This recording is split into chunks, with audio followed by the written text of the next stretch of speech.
Hello and welcome to my channel, or welcome back if you've been here before. In this video, I'm going to talk a little bit about subliminals as a manifesting tool. There are so many subliminals out there, and there's a lot of information out there, and there's a lot of misinformation out there.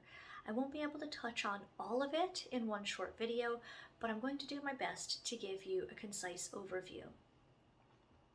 Subliminals are recorded affirmations that are played at a very low volume, usually under music or some other type of audio.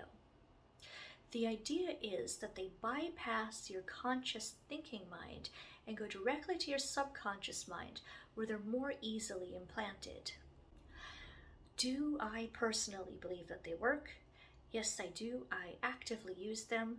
I do prefer more active, conscious techniques, but I do believe that subliminal techniques do have a place. The people that I would recommend subliminals for are the people that would have a belief that they work.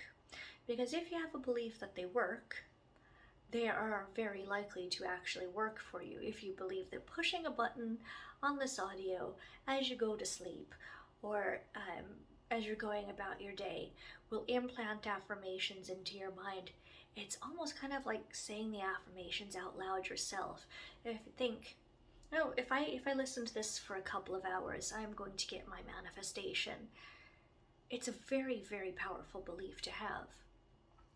The people that I would not recommend subliminals for are the people who say that they need stronger subliminals or forced subliminals because they have a stubborn mind. And the reason for this is because you believe you have a stubborn mind. Here's a little bit of brain science. Everything that we have going up here is not fixed. It's not set in stone at all. It's a concept called neuroplasticity, or as Joe Dispenza, I think it was, put it, neurons that fire together, wire together. What it means is that as we go about our life, new information comes into our brain and new connections between our neurons are formed. If we do something repeatedly over and over and over again, stronger connections are formed between the neurons, because what our brain likes the most is efficiency. And if it feels that it's going to need to access certain information more than once, it's going to make those connections more efficient. Conversely, if there's something that you've stopped doing, those connections will start to weaken. The upshot of this is that you have the power to make it do this.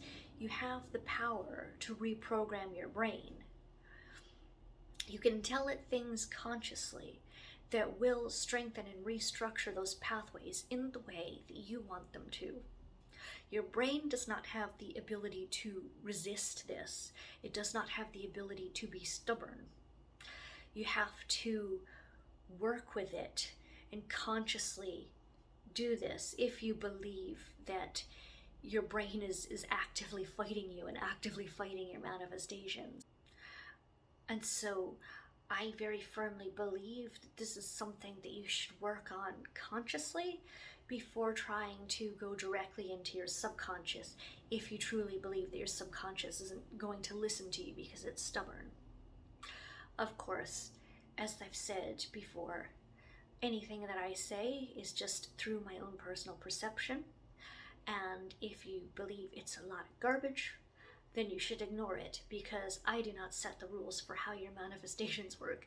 You set the rules for how your manifestations work. I don't want to make this whole entire video about neuroplasticity, but you can honestly rewire anything.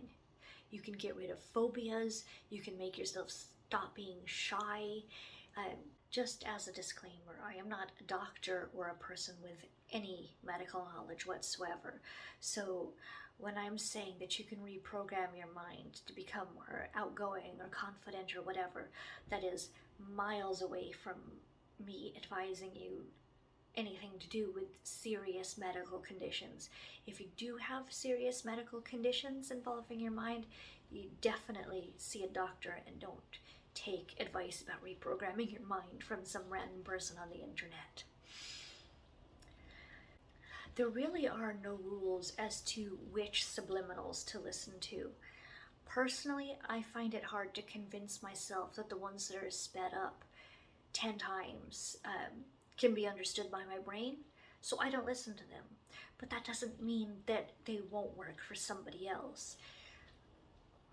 So look around and find something that you enjoy listening to.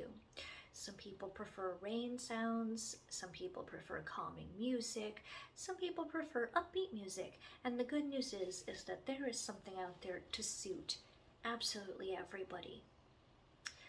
I know in some of the communities there are lists of trusted versus non-trusted subliminal makers, and honestly,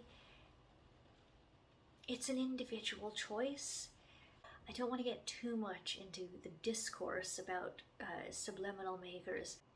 Some people believe that some of them out there are putting negative, evil affirmations into their subliminals. People are saying that they get headaches after certain subliminals or nightmares, and my advice would be to ignore all of that. Just because somebody got a headache doesn't necessarily mean that a certain subliminal is evil or has negative intentions.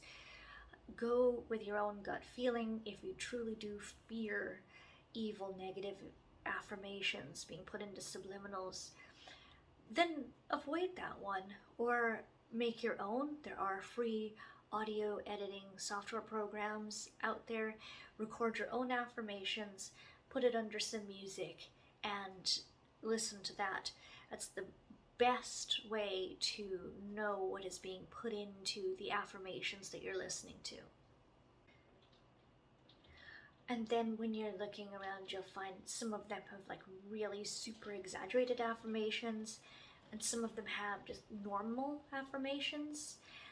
You might be wondering which one works better, and honestly, either one can work.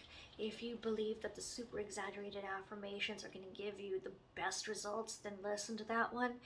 If you find it hard to kind of believe the super exaggerated affirmations, but the normal affirmations click for you better, go with those ones. Like I said before, there's not really any rules, and it's just whatever fits your own personal preference. Now, when I'm listening to affirmations, I prefer to visualize my results as I'm listening to them. And you might say, well, why not just visualize them? Why use the affirmations at all? Would the visualization be strong enough without it? And yes, but I kind of see it as a little bit of a ritual. Put on some lovely calming music with affirmations in the background.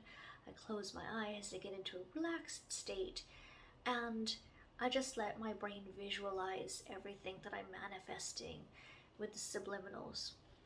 It's just a nice place to bring my mind to at the end of the day, and that's what I really love doing. And then I like to do this before sleep, and then I let the affirmation track play while I'm sleeping, just so my subconscious can soak up a little bit more of the affirmations and the vibes while I'm asleep. So, by now you should have a good idea of the basics of subliminals, what they are, and their place as a manifestation tool. If you found what you heard here today helpful, I'd be very grateful if you left a like on the video. And if you're enjoying this content and would like to see future videos, don't forget to subscribe so that you'll see them every time they come out. If there's anything that you have questions about, or if there's something you'd like me to go into in more detail, please leave a comment below and I'll make sure to incorporate it into a future video. I'm very grateful to be a part of your manifesting journey, and remember, whatever it is that you want to manifest, it's all in your mind.